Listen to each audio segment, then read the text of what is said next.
we are dedicating this video to the greatest fan of Toby the Brand's channel. My dad is 65 today. It's not a small feat. So when I say I'll be 25 next month and my dad is 65 today, it means he had me at 40, which is a very old age. And I'm his only child. Can you imagine? I'm his only child. He's very fond of me. He's extremely fond of me, and I am fond of him as well. We've been best friends for the longest. Like, everybody that knows me knows how much I love my dad and knows how much my dad loves me. I mean, it took him 11 years after I married my mom before they had me. That's long. They really tried. I think that has made us very, very close. I remember when I was young, I was about 3, 4 ish, and people would call me, because they named me Oluwatobiloba, which means God is great. People would call me Tobi Tobe Omo Mama, which means, I mean, Tobi Tobe is like the slang for that name. And then they say Omo Mama, which means I'm mommy's daughter. But then I would throw it. Omo, which mommy? No? Omo, what mommy? That's what they say about children, that you've carried them in your stomach. I remember my mommy went through before she could have a child. The child finally came out. And I don't even want to hear anybody call me my mommy's daughter. I am my father's daughter. Omo babae, all the time. And I would cry. Ironically, I would go and report the person to my mom and say, this person is calling me your daughter. We have a very special dynamic in my family. Like, it's just 3 of us, and we are very close. Like, 3 of us are like close knitted. My dad is a very lovable person. He's very loving. He's a people person. He has no enemies. Nobody hates it. I don't know about that, but like, he doesn't hate anybody. Even when I tell him I'm mad at somebody, I don't want to talk to this person again, he's always like, no, you don't need it. What do you want to use it for? You don't need it. You die at the end of the day. All of this wouldn't matter. And he's a very likable person. Like, everybody likes him. He likes everybody. Plays a lot. Everybody that I tell about my dad likes my dad. Whether they've seen him before, whether they've not, he does like my dad. And he has been so supportive of me. He has been so supportive of my channel. He has been so supportive of my growth. I don't even know where I would be if my dad was not so supportive of every single thing I have been doing. Like, it's one thing for you to have a father, but it's one thing for you to have a father that supports you all the way. If I tell my dad tomorrow that, I'm not going to say the words, but if I tell him tomorrow that I want to start playing football, the only thing he's going to ask me is, do you know how to play football? If I say yes, I know how to play football, or if I tell him, well, I'm going to learn how to play football, that's all. That's all he needs, and I'm going to be on the football pitch.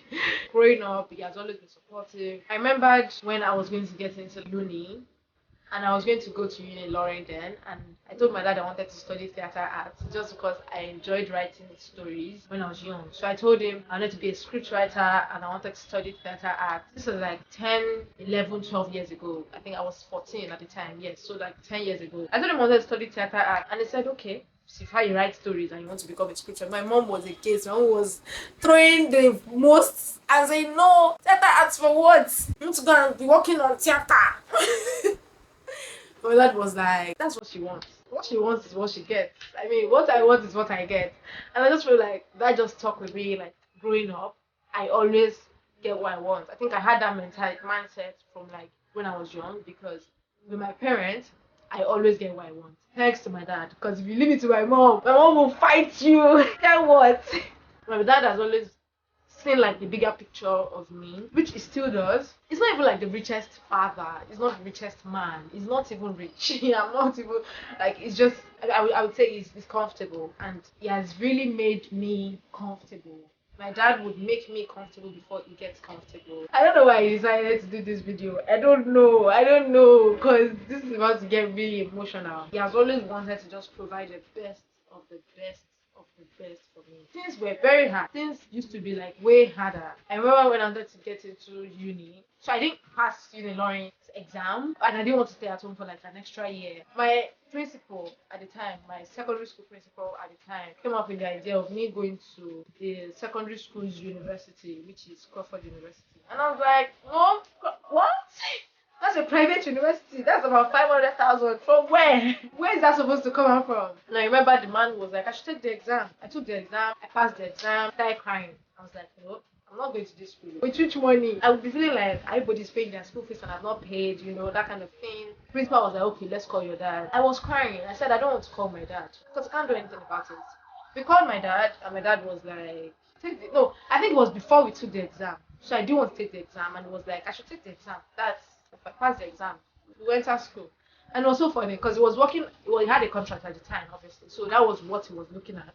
That, okay, this contract should be able to fend for your schooling, which he did. I mean, that's how God works. But he has always been a very optimistic person. That was where I got my optimism from. He never saw the bad situation. He never sees a negative situation. He's always focused on the positive situation. My dad has never been somebody to be down, to feel very down that, oh, daddy, what's wrong with you? Oh, I'm sad. I've never actually seen my dad's sad face or sad side, except he's just angry about something, which doesn't even last. My dad has just been that person. He has been my go-to person from day one. I remembered when I posted a video here on YouTube, and my dad's comment was the only comment. I had no comments, and I was very, very sad. Like, and my dad's comment just came up, and it was like the only comment I had on that channel for about a week before I got other comments. For about a week, his comment was just there. So anytime I go back to that video and I want to feel sad or anything, I just see the comments and I'm like, this is all that matters. I'm okay.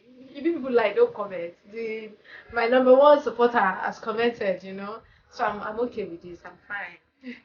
If I'm going to count what I'm always grateful for, every single time, my parents are always the first thing that I'm grateful for because I feel like I have the best parents in the world. Everybody that knows my dad likes my dad automatically. Like you don't even have to know him personally. Life has not been easy for him. It has not been rosy, but you wouldn't know because he's just full of life. He laughs every time. He dances every time.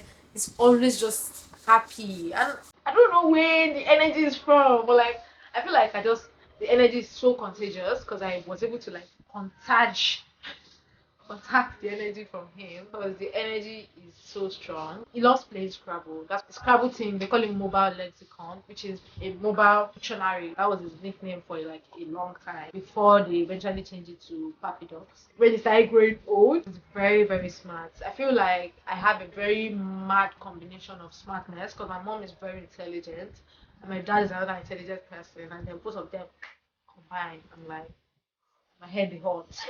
I love my dad.